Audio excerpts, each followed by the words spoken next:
Hi, we're going to have a chat about the most common running injuries today. 70% of runners get injured every year, and the probably five most common running injuries are what I would consider, certainly what I would consider the five most common ones are the ones that follow. We'll start off with Achilles tendinopathy. You get two types of Achilles tendinopathy, sort of the standard one everybody thinks of, where the pain is in the tendon itself, in the tendon body. So if you squash the Achilles tendon, it's painful. But then we have compressive tendinopathy, which is down in the heel itself. So it's almost around the heel where you'll feel the pain.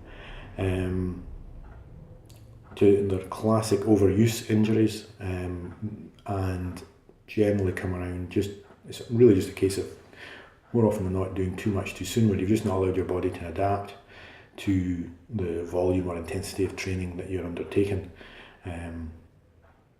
Whether you're sort of classic tendinopathy being one where it's really just the tendon is losing its ability to sort of, the tensile strength just isn't there anymore, and you're getting inflammation, so every time your foot's hitting the ground, it's just not able to transmit the force as well, and you're getting that pain coming through it.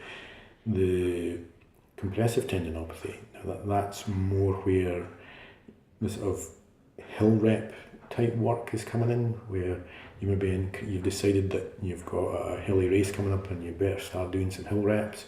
So you've just jumped straight into a training program, even if it is just once a week, of maybe 6 to 8 fairly lengthy hill reps, where you've not really been doing any up to now, and just the motion where the foot is coming up off the ground kind of thing, or where your knees travelling over your foot, is much more exaggerated in that position, and the tendon gets pulled up against the heel, and it's that constant pressure there that causes the problem. Now, a reduction in volume and intensity of your training is the first step for it.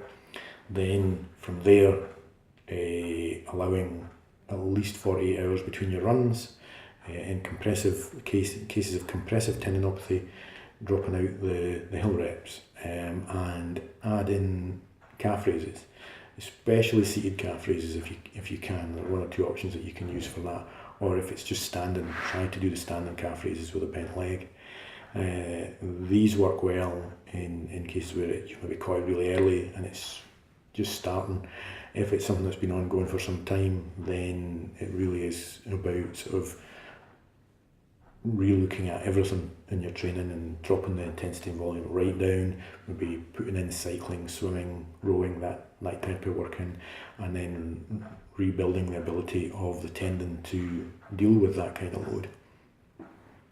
Plantar fasciitis, another classic sort of running one that affects 8% of runners, can be quite tricky to identify how it started, but again, usually it's an overuse injury where feasibly you've just increased your mileage far too much, or far too quickly, I should say. The treatment on this one is very, very similar to Achilles. We use the reduction in the number of days that you're training, but heavy calf raises seem to work wonders on helping the fascia to actually remodel and become a lot stronger. IT band syndrome, about 6% of runners are affected by this. Generally not because your IT band is tight, really, or at least not in the way everybody thinks. It's often more the case that the IT band is tight at the wrong time. So that might be coming about because you're getting a bit too much flexion in your knee when your foot hits the ground. This then creates irritation, not of the IT band itself, but of a little bursa that runs underneath it, which is really quite highly innervated, and this compressive force on it just sets it off, becomes very, very irritable and inflamed. Again, if you catch it early, just simply a reduction in volume will help a lot. Allowing running every other day, and also try and get off road. The change in the road, the surface underneath you, really does seem to help it, because you're not just running on a flat pavement. You're constantly shifting you're around. It really does help. If it's been ongoing for quite some time, then the problem, like as per normal, just needs to be delved into a bit further. But the starting point is, if you've just caught it, just reduce your volume down and allow a rest day in between your runs. Patellofemoral pain, it's a classic runner's knee, is more often than not, you'll feel it running down hills. You'll get an awful lot of pain around the knee then. It can be a lot worse even when you're not running, if you've just been sitting for quite some time, which is not great given most of us have office jobs nowadays. The Army did a great sort of looked into this, took about 1,500 recruits, split them into two groups. One did a standard warm-up that the Army uses, and the other one did a more sort of targeted warm-up where they were doing lunges, squats, some stretching for the hamstrings, calves, and in doing that they found a 75% reduction in anterior knee pain. So when you want to prevent it, really have a look at your warm-up and start warming up a bit better. And if you happen to have it, again, depending on if you catch it quickly, reduce the volume down. If that doesn't help, then much more a case of getting in touch with somebody like myself. But if you catch it early and adjusting your warm-up to prevent it, you can really be ahead of the curve.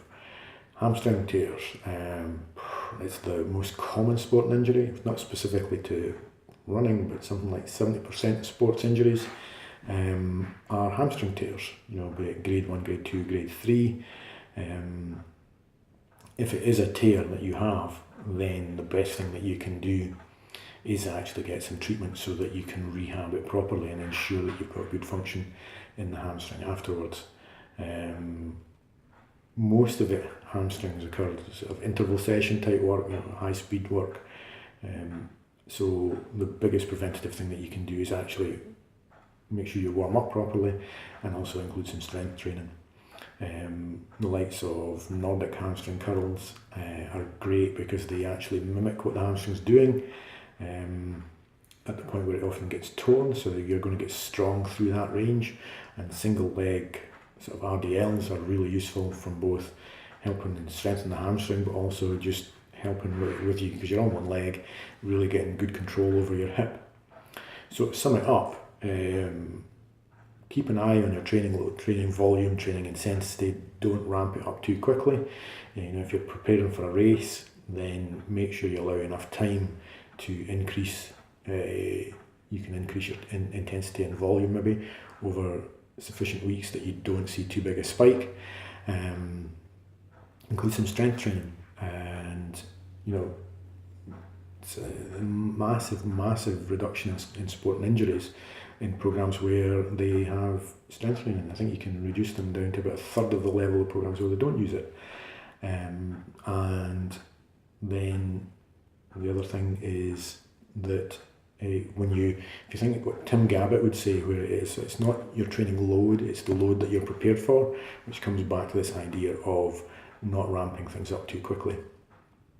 So if you like the video, hit like below, share it with your friends, and we'll come back with another one shortly.